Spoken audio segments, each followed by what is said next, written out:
معرفت حاصل ہو سکتی ہے، یہ فقط اور فقط تمہاری وفات ہونے والی ہے، اس کے بعد تم کسی کو اپنا نائب معین نہیں کرنا۔ فرمایا ہے کہ آخری زمانے کے امام کی معرفت سے لوگوں کو روشناس اور آشنا کراتا۔ تعجیل فرج کی دعا کرے، ظہور امام زمانہ کی دعا کرے۔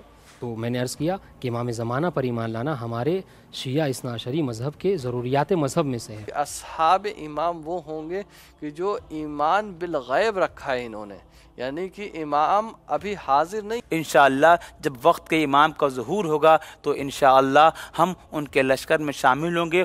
حق آ گیا، باطل چلا گیا، باطل کا جانا طے تھا اور حق کا آنا یقینی ہے۔